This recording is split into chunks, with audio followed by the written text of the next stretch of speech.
L'Esprit de Dieu qui agit dans la nature est aussi celui qui parle au cœur de l'homme, et il fait naître un besoin inexprimable de quelque chose qu'il ne possède pas.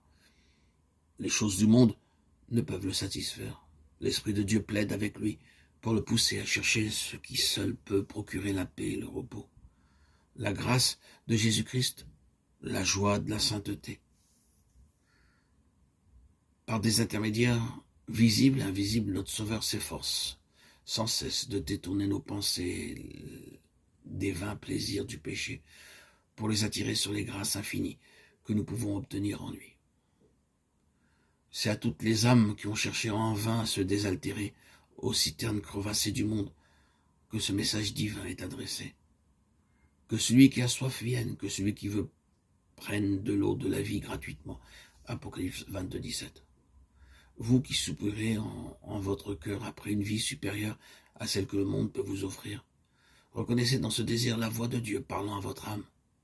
Demandez-lui de vous donner la repentance, de vous révéler Jésus dans son amour infini, sa pureté parfaite.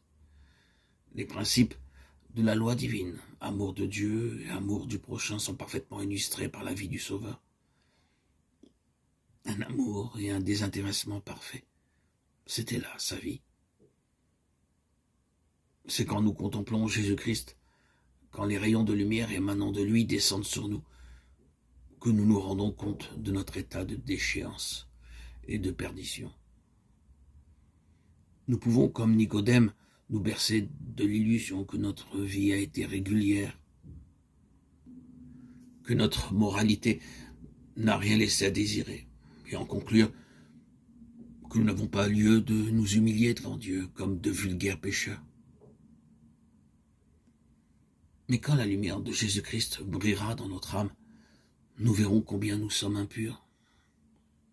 Nous discernerons l'égoïsme de nos mobiles et l'inimitié contre Dieu qui a souillé tous les actes de notre vie.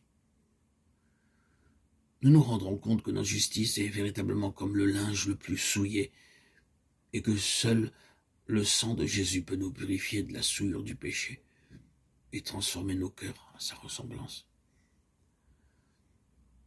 Un rayon de la gloire de Dieu, une lueur de la pureté de Jésus-Christ pénétrant notre âme en fait douloureusement et nettement ressortir chaque tache.